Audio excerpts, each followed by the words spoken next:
Ukraine நாட்டில் படிக்கச் சென்ற நம்முடைய மாணவர்கள் அங்கே நடைபெறுகின்ற போரின் காரணமாக நம்முடைய நாட்டிற்கு திரும்புவதற்கான நடவடிக்கை மத்திய அரசு சரியான முறையில் சிறப்பாக எடுத்திருக்கின்றது. அதனுடைய அடிப்படையில் நம்முடைய புதுச்சேரியை சார்ந்த 27 மாணவர்கள் அங்கே தங்கி படித்து வந்தார்கள். அதில் தற்பொழுது 15 மாணவர்கள் பத்திரமாக நம்முடைய புதுச்சேரி மாநிலத்திற்கு திரும்பி வந்திருக்கின்றார்கள். டெல்லியில் 3 பேர் தங்கியிருக்கின்றார்கள். மேலும் நம்முடைய மாணவர்கள் நம்முடைய நாட்டிற்கு திரும்புவதற்கான நிலையில்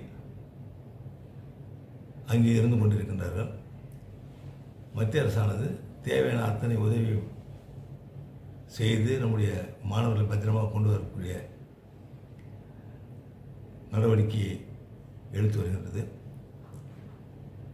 நம்முடைய அரசானது புதுச்சேரியை சார்ந்த மாணவர்கள் புதுவைக்கு பத்திரமாக திரும்புவதற்கான அத்தனை செலவையும் ஏற்கும் என்று முன்பு நான் அறிவித்திருந்தேன். அதனுடைய அடிப்படையில் டெல்லியிலிருந்து மாணவர்களுக்குரிய அந்த விமானம் மூலம் வருவதற்கான நடவடிக்கை அரசு எடுத்து பத்திரமாக இங்கே கொண்டு வந்திருக்கின்றது. நம்முடைய மாணவர்களுக்கு என்னுடைய மனமார்ந்த வாழ்த்தினை தெரிவித்துக் கொள்கின்றேன். மேலும் மீதமுள்ள மாணவர்கள் திரும்பி வருவதற்காக தேவையான அத்தனை நடவடிக்கையும் மத்திய அரசு எடுத்து வருகின்றது.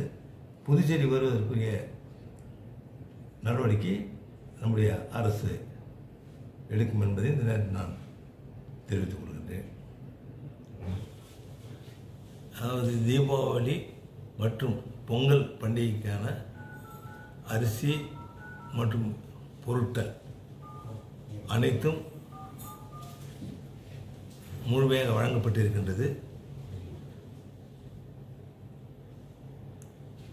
நம்முடைய உணவு பங்கீட்டு அட்டைதாரர்கள் அனைத்து அட்டைகளுக்குரிய பொருட்கள் வழங்கப்பட்டிருக்கின்றது. இதுவரை வாங்காமல் இருப்பவர்கள் ரேஷன் கடைக்கு சென்று அந்த பொருட்களை அரிசியையும் அந்த பொங்கல் பரிசு பொருட்களை வாங்கிக் கொள்ள வேண்டும் என்று கேட்டுக்கொள்கின்றேன்.